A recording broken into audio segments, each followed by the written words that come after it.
All right, here we go. Yes, sir. Can you just give me a wrap up on how things have gone so far and going into this with a few days left and how you're feeling confidence-wise? Yeah, I think coming out of fall camp, we feel good. Feel good where we are right now with our depth chart. I mean, our guys have had a physical fall camp, probably the more physical camp that they've had in many years. A lot of these seniors have never hit as much as they've hit in camp, and so that was by design. We wanted to establish the way we practice. As we work to change the culture of this entire program, it has to start with the way we practice. And so we did a lot of hitting. There was a lot of live opportunities throughout camp, and but yet being smart with it. So again, feel good with where we are. Obviously, we're in the early stages, but both offensively and defensively, I mean, we've went against each other quite a bit, as most teams do across the country in their camp. So coming out of camp, again, just feel good with where we're at right now. Do you like playing? Obviously, you're playing a great team in the opener. Is that a good way to start? In other words, I mean, there's not going to be many teams that finish it. You're going to get a true indication. Right. Well, I guess I really don't have a choice on that one. That was the schedule was set well before I got here, and but again, going back to look at what obviously Baylor's done and what Coach Bryles has done there in his tenure at Baylor, the way he's basically re-energized the university and the community and the fan base has been remarkable. So to be able to use that as a gauge point to where our program is at this stage in the game and this stage in this process, again, that's kind of the way we're going to look at it. Obviously, we're excited about the opportunity to play Baylor, and I know it'll be a lot of energy in the stadium. So again, you take it and you go with it and you make the best out of it. But we know they're definitely one of the top programs in the country, and with great skill at all positions and plenty of returners back. So we're not sneaking up on them, I can tell you that. Yes, sir. Came here saying you're a Texas high school football coach. Sure enough, your first game's on Friday night. How do you feel about that? Well, this is just me. I mean, Friday nights in the state of Texas have always been about Texas high school football. But the way our schedule fell this year and the opportunity to get on national television to showcase your program, you got to be excited about that. But that's always a touchy subject when you start talking about the high school programs in the state. But we have no control over TV, and excited to be on TV and be on national television in front of a great audience. We know being one of the early games across the country that there'll be teams all over the country tuning in to watch both teams play. So. What are you expecting from the students and fans on Friday night? Well, I've said this probably the last couple of weeks. I believe I've talked to about every student on this campus. I went to every student organization. We've went above and really reached out to our students and stressing the importance of locking arms and coming out and supporting and staying and supporting this football team. And obviously we know we've got to put a product on the field that they're going to be proud of, and they're going to be proud of this football team. They are. This football team is going to give their absolute best. So I want our students to come out and enjoy the college experience of having a football team and come out with something to cheer about and come out and support these guys. And so, but again, we've done everything. We've reached out. We've given out shirts, burgers. Again, I think I've shaken just about every hand on this campus. So we're excited about that. There's a lot of excitement right now. So I'm excited to see how our students are going to come out. Really am. Opening up, is that something you discuss with your players, like what happens on that team, so that it doesn't ever happen here?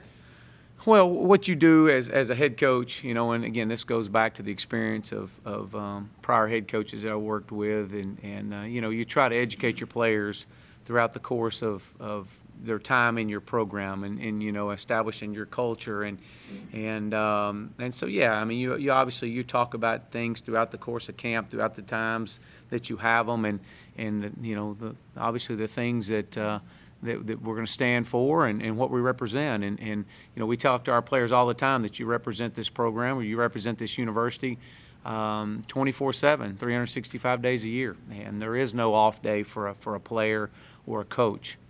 And to just know that you basically live under a microscope. So. Do you expect Baylor's team to be affected by that controversy at all, or distraction or anything? No, I don't. I mean, that's I can't see that being a something. Obviously, we're not focusing on that. We're focusing on the SMU Mustangs. And I know Coach Briles and have known him for quite some time, and he'll have them ready. I can promise you that those guys will be ready. It's their first game too. They're on national television, excited, and you know, they've got something to prove. And so there'll be a lot of energy. So I'm excited about it.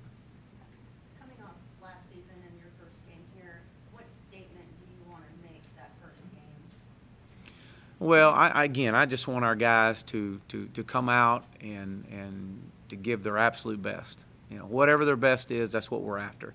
We've got to have a gauge to start this season out. These guys have been going against each other now for 3 weeks, and this is an opportunity for them to go against an opponent, to kind of see where we are, kind of a measuring stick. And you know, by no means is this first game going to define us. It's not going to define this season, win or lose. There's a lot of games ahead. There's going to be a lot bigger games ahead, but this is the only game that we can control.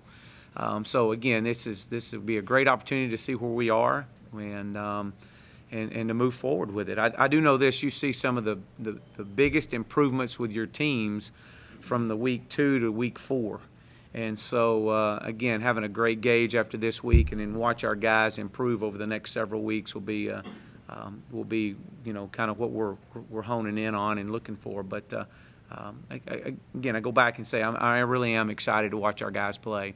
I know they're excited for it. What have you learned about Matt this first month? Yeah, Matt has been, you know, he's been a guy that's worked exceptionally hard. This offense fits him. You know, it really showcases his talent. I'm excited to see what he can do in it. You know, the thing that Matt's got to understand is Matt can't do it all. Matt, and that's that. You know, Matt has a tendency at times to feel like he's got to make every play of every possession, and he doesn't. We ask him to operate within the system, and that's the biggest thing we want him to do is operate within the system. He's had a really good 2 weeks, but you know, as a quarterback, you want a quarterback that remains on an even keel the entire pace of the game, whether you're up or you're down. You want the guy at the same level the whole time. So, and Matt's shown that. How much did you go back and study what he did last year in trying to get him ready and preparing for this year? Matt? None. Absolutely none. It's all about what we're doing right now. I mean, really. We've watched very few clips of SMU of last year. You know, I've kind of said that all along because it's about what they're doing right now. And so, but I know Matt will be prepared, as well will Darryl, and as well will be Ben. All our quarterbacks will be prepared. How much is our Briles' offense, even going back to the Steveville day? I think when you look back at what Coach Briles did back when he was in high school, you know, he was ahead of his time, way ahead of his time, and not just offense. He was ahead of his time in the way they ran off seasons, and you know, he was, you know, he kind of put the mold, the staple of what of the new era of Texas high school football back in the '93, '94 era, and so everybody tried to model and mock what he was doing. And so I think it's definitely changed. He's kind of been the one of the pioneers in the whole spread system as it started in the early '90s. When you were at Clemson, you were part of teams that were heavy favorites. Now Mhm. you're a heavy underdog. Is there a difference in the mentality of how you coach up the guys? One versus the other? Well, no, there really isn't. I mean, again, we're not changing the way we game plan. We're not changing the way we approach things. I mean, you know, hey, whether we're picked to win or picked to lose, it really has no effect on the outcome of the game at this point. That's why you play the game. And so our guys are going to be prepared. And as a coaching staff, that's all you can ask is our guys to be prepared. If we can go out and we cannot beat ourselves, there's just no way you can play with a team like this and keep it close with and just beat yourself. You can't do that. So to come out and to play within the system, operate within the system, and don't beat yourself. And you know, hey, at that point you look up and who knows where you're at. And but again, our guys are going to play relentless. They're going to play with great passion, and they're going to play exceptionally hard. And that's all I can ask of them. But I also, my message to them is going to be, win or lose this week, it's not going to define this season from who we are. And there's going to be many games ahead, and that we're going to have to be at our best as the season progresses.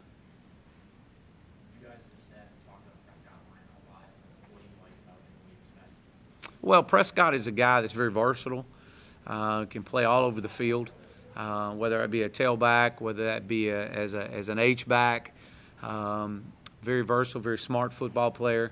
And so, again, he's a guy that's a strong runner, runs behind his pads, and has ability and does a really good job in pass protection. So, again, Prescott's a guy that we expect to be all over the field. You got the 2 deep here.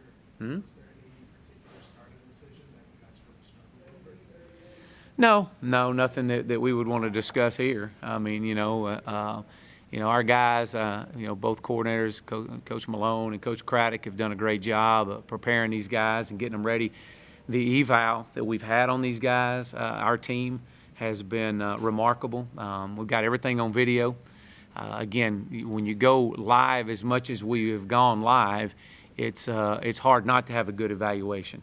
And so, we've set the 2 deep. Obviously, there's going to be a lot of guys that are going to change. And one thing I found over the course of the season, that first game 2 deep, we look at it here in about 5 weeks, and it'll probably be completely different in some positions, and that's okay. That's kind of what you have, and so I feel comfortable with the 2 deep that we have.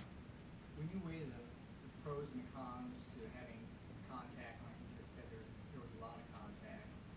Can you just talk about kind of the balance you have to walk there on your concerns as Yeah. opposed to what you gain out of it? Yeah, there is. And as a head coach, and especially, we may be talking about something totally different this time next year in the way we approach things because the guys understand what we're about and how we practice.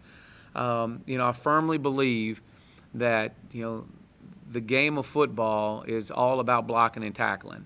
And the only way to get good at blocking and tackling is you had to block and tackle in practice. And, so as we go about teaching guys how to tackle and properly tackle and see what you hit, we're able to correct those things on video. And so, again, and doing it and being smart about it. And so, I'm not saying that we have a 2-hour practice as straight live practice, but what I'm saying is in a 2-hour practice, you may have 7 or 8 periods, 5-minute periods in that practice that are live. Again, it's hard for me to get upset with either your coaching staff or your players for missing a tackle in space or missing a tackle at the line of scrimmage when you don't practice tackling in practice. So, that's something I wanted to make sure our guys are prepared that, look, we've tackled in practice, and, it's tackling is an art, and you better know how to tackle. You got at your skill spots, there's 4 true freshmen that are second string. How much should we expect to see these true freshmen play? You're going to see them play. Yeah, they're going to play. We've got to have them. I mean, we feel like that they're prepared, they're ready. And obviously you would love to redshirt your freshmen, but there's, some of them we're just not going to be able to redshirt. But especially going against Baylor when you got an offense that has most of their guys returning, 4 senior offensive lettermen that are very experienced and wide receivers. Matter of fact, a couple of these guys that we recruited at Clemson and with speed to burn. And so you've got to have depth. We've got to tackle in space. We got to be effective when we try to disrupt the passer. And then from a defensive standpoint, again, you got 9 returning starters on a defense that plays aggressive. Obviously, we know Coach Bennett and what he's done there has been remarkable at Baylor, and so we got our work cut out for us, but we're excited about the challenge.